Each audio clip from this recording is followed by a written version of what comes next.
Тыңдарма балалар, қазақ тіл сабағымызды бастаймыз. 24-ші сабақ, сабақтың тақырыбы сөз тіркесі. 43-ші жаттығуға қараймыз. Кішіпейіл бала үлкендерді үнемі сыйлайды. Сөйлемді көшіріп жазамыз. Және де сұрақтар қою арқылы талдаймыз. Кішіпейіл бала үлкендерді үнемі сыйлайды. Қандай?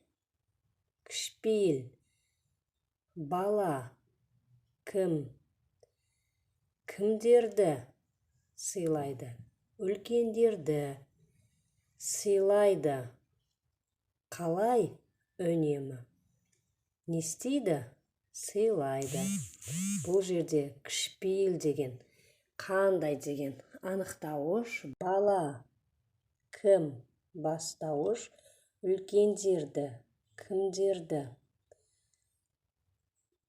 үнемі сыйлайды. Сыйлайды. Қалай? Үнемі. Бұл жерде қалай деген пысықтауыш. Сыйлайды. Не істейді? Баяндауыш. Сөз тіркесі басыңқы және бағыныңқы сөзден тұрады.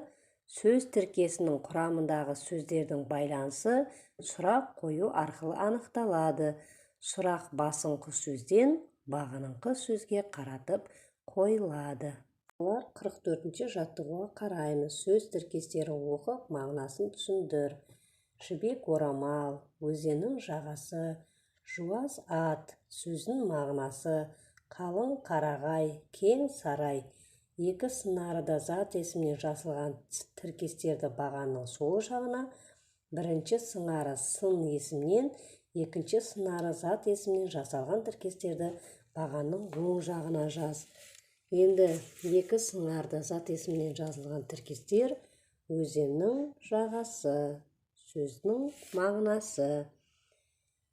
Бірінші сыңары сын есімінен, екінші сыңары зат есімінен жасалған сөз тіркестері. Жібек орамал. Қандай орамал? Жібек орамал. Жуас ат, қалың қарағай, кең сарай. Өзің қалаған тіркесті қатыстырып, сөйлем құрап жаз дейді. Бізге үлгіде Асқардың әкесі ауыр жүк тасиды деген.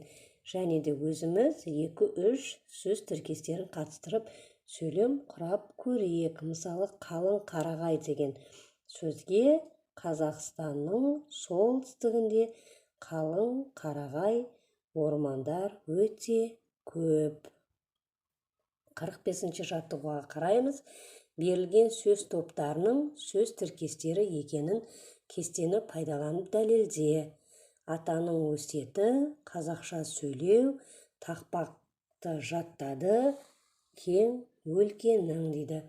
Бұл жерде бірінші сөз тіркесінің бірінші сыңары атаның, бұл негізгі мағынаны білдіріп тұр, анықтайды.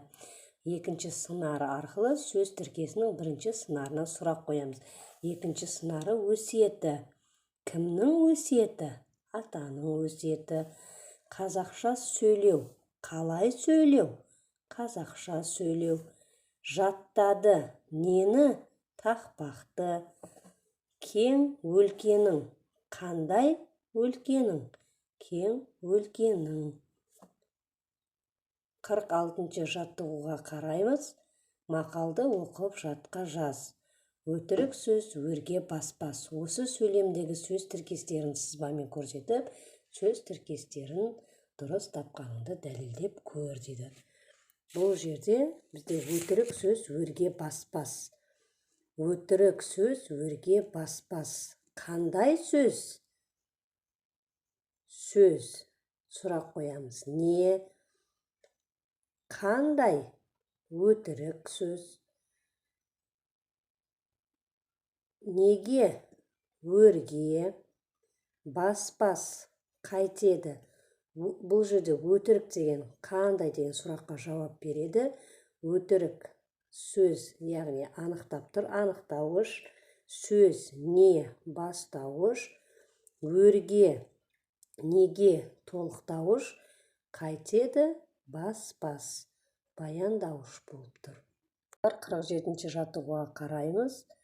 Берілген сөз тіркестерін пайдаланып, ана тілі арыңбұл тақырыбында әңгіме құра дейді.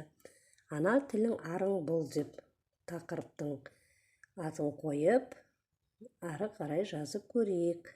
Менің отаным қазақ тілі, тілді білсең, мемлекеттік тіл, ұлт өкілдері, көп тіл деген сөздерді осы мәтінге қосып жазамыз. Менің отаным Қазақстан. Қазақстанда 130-дан астам ұлт өкілдері тату-тәтті өмір сүреді. Еліміздің мемлекеттік тілі қазақ тілі. Қазақ тілі әлемдегі тілдердің ішіндегі ең бай тілдердің бірі. Қазақ тілі қазақ халқының ана тілі. Қазіргі таңда көп тіл білу заман талабы болып табылады. Десе де өз ана тілін қадірлі байлығың. Өзге тілді білсең де өз ана тіліңді жоғары мәртебеде ұстауың қажет.